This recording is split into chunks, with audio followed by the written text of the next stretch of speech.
আসসালামু আলাইকুম। আজকে মহা পুনর্মিলনের দিন, আনন্দের দিন। এটা বাৎসরিক আনন্দের দিন, সবাই মিলে একত্র হওয়া আজকের বিশেষ দিনে। কিন্তু এই আনন্দের দিনেও আজকে আমরা সবাই ব্যথিত, দুঃখ ভারাক্রান্ত। হঠাৎ ভূমিকম্পের কারণে কয়েকজন ইন্তেকাল করেছেন, তার জন্য আমরা শোক পালন করলাম নীরবতার মাধ্যমে। কিন্তু আরও বহু আছে যারা ক্ষতিগ্রস্ত হয়েছে, আহত হয়েছে, সম্পদের ক্ষতি হয়েছে, আর্থিক ক্ষতি হয়েছে। তাদের প্রতি আমরা সমবেদনা জানাচ্ছি আজকে। আশা করি তারা আবার নতুনভাবে তাদের জীবন শুরু করতে পারবেন। আজকে এই আনন্দের দিনে আমরা কদ্দূর আসলাম, কি করছি, সেটা সবাই মিলে আলাপ করব। এবং এর প্রেক্ষিত আপনাদের জানা আছে, আমরা শিগগিরই একটা নির্বাচনের দিকে যাচ্ছি, তার প্রস্তুতি। নির্বাচনের মাধ্যমে আমরা নতুন বাংলাদেশের পথে যাত্রা করব। সেটাই আমাদের স্বপ্ন। এই নির্বাচন যেন সর্বাঙ্গ সুন্দর হয়, আনন্দমুখর হয়, উৎসবমুখর হয় এবং আমাদেরকে সেই যাত্রাপথে সুন্দরভাবে রওনা করে দিতে পারে। সেটার জন্য আমরা সবাই মিলে চেষ্টা করব। বিসমিল্লাহির রহমানির রহিম। প্রিয় সহকর্মীবৃন্দ, তিন বাহিনীর প্রধানগণ, সশস্ত্র বাহিনীর অবসরপ্রাপ্ত ও কর্মরত সদস্য ও তাদের পরিবারবর্গ, সম্মানিত অতিথিবৃন্দ, distinguished guests from different friendly countries, আসসালামু আলাইকুম। সশস্ত্র বাহিনী দিবস উদযাপন উপলক্ষে আয়োজিত আজকের এই সম্বর্ধনা অনুষ্ঠানে আপনাদের সকলকে স্বাগত জানাই। আজকের এই বিশেষ দিনে আমি সশ্রদ্ধ চিত্তে স্মরণ করছি মহান মুক্তিযুদ্ধের সকল শহীদ, যুদ্ধাহত এবং অন্যান্য সকল বীর মুক্তিযোদ্ধাদের, যাদের আত্মত্যাগের বিনিময়ে অর্জিত হয়েছে আমাদের স্বাধীনতা।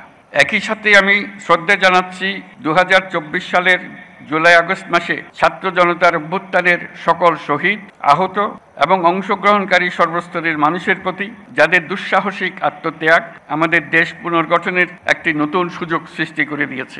বাংলাদেশ সশস্ত্র বাহিনীর জন্ম 1971 সালে রণক্ষেত্রে। 71 সালের 25শে মার্চ হানাদার বাহিনীর নৃশংস আক্রমণের পরপরই 27শে মার্চ চট্টগ্রামের কালুরঘাট বেতার কেন্দ্র থেকে তৎকালীন মেজর এবং পরবর্তীতে রাষ্ট্রপতি জিয়াউর রহমান বাংলাদেশের স্বাধীনতা ঘোষণা করেছিলেন। এরই ধারাবাহিকতায় 21শে নভেম্বর সেনাবাহিনীর সাথে নৌ ও বিমান বাহিনী সম্মিলিতভাবে পাকিস্তানি বাহিনীর বিরুদ্ধে লড়াই শুরু করে।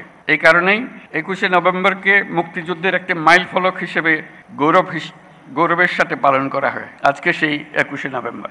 আমরা যদি বিজয় অর্জন না করতাম, তাহলে মুক্তিযুদ্ধের বীর সেনাদের মৃত্যুদণ্ড ছিল অনিবার্য। অসহনীয় হয়ে যেত তাদের পরিবারের সকল সদস্যের জীবন।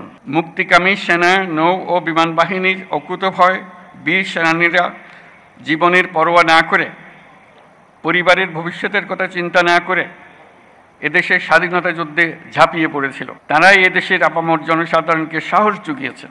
মানুষের সঙ্গে কাঁধে কাঁধ মিলিয়ে জল, স্থল ও আকাশপথে সম্মিলিতভাবে প্রতিরোধ গড়ে তুলে দেশমাতৃকাকে পরাধীনতার শৃঙ্খল থেকে মুক্ত করে এনেছেন।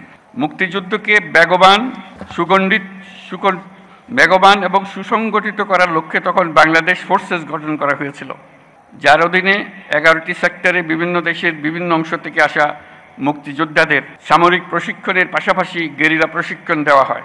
এরই চূড়ান্ত রূপ আমরা দেখি 71 সালের 21শে নভেম্বর সেনাবাহিনী, নৌবাহিনী ও বিমান বাহিনীর সম্মিলিত অভিযানে।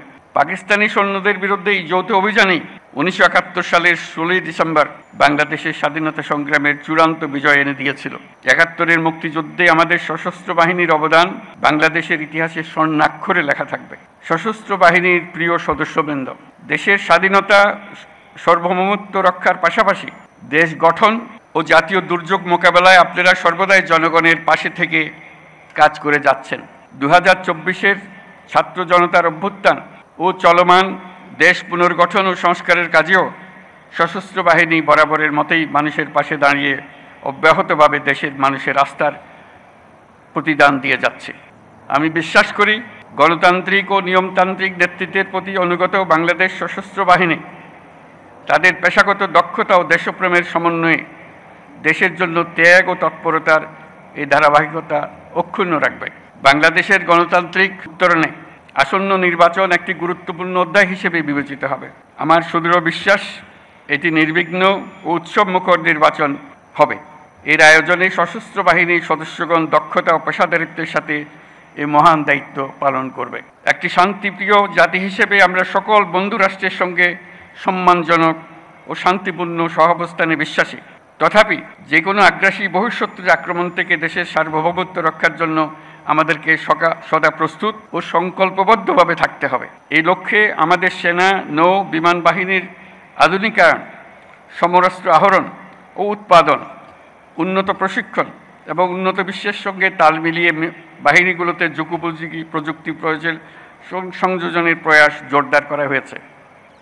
তবে দুঃখের সাথে বলতে হয় যে ফ্যাসিস্ট আমলে আমাদের বাহিনীগুলোর দক্ষতা বজায় ও বৃদ্ধির বিষয়টি উপেক্ষিত ছিল। অন্তর্বর্তীকালীন সরকার সকল বাহিনীর সক্ষমতা বৃদ্ধিতে ব্যাপক উদ্যোগ গ্রহণ করেছে। একই সাথে দেশরক্ষা ও জনকল্যাণমূলক কাজে ব্যাপক সংখ্যক ছাত্র ও যুব সম্প্রদায়কে সম্পৃক্ত করার উদ্দেশ্যে বিএনসিসির কার্যক্রম বহুগুণ বৃদ্ধির নীতিগত সিদ্ধান্ত নেওয়া হয়েছে। আমাদের এসব পদক্ষেপ দেশের প্রতিরক্ষা সক্ষমতাকে একটি নতুন পর্যায়ে উন্নীত করেছে। অভ্যাগত অতিথিবৃন্দ, বিগত ৩৭ বছরে জাতিসংঘে আমাদের শান্তিরক্ষীরা সফলতার সঙ্গে ৪৩টি দেশে ৬৩টি মিশন সম্পন্ন করেছে। বর্তমানেও বিশ্বের বিভিন্ন প্রান্তে 10টি মিশনে আমাদের শান্তিরক্ষীরা নিয়োজিত আছেন। বাংলাদেশ বর্তমানে অন্যতম বৃহৎ নারী শান্তিরক্ষী প্রেরণকারী দেশ হিসেবেও বিশ্বে পরিচিতি লাভ করেছে। এছাড়াও সম্প্রতি কাতার ও বাংলাদেশ সশস্ত্র বাহিনীর মধ্যে প্রেষণে জনবল নিয়োগের একটি চুক্তি স্বাক্ষরিত হয়েছে, যা বিশ্ব শান্তি ও নিরাপত্তার বৈশ্বিক প্রচেষ্টায় একটি দায়িত্বশীল ও নির্ভরযোগ্য নাম হিসেবে বাংলাদেশের জন্য একটি গৌরবময় স্বীকৃতি। এজন্য আমি সশস্ত্র বাহিনীর সদস্যদের আন্তরিক ধন্যবাদ জানাই। বাংলাদেশি শান্তিরক্ষীগণ যাতে বিশ্বের চ্যালেঞ্জিং এবং বিপজ্জনক অঞ্চলসমূহে সৃষ্ট পরিস্থিতি মোকাবেলা করতে পারে, সেজন্য তাদের সময়োপযোগী প্রশিক্ষণ দিয়ে প্রয়োজনীয় সরঞ্জাম সরবরাহের প্রচেষ্টা অব্যাহত রাখতে হবে।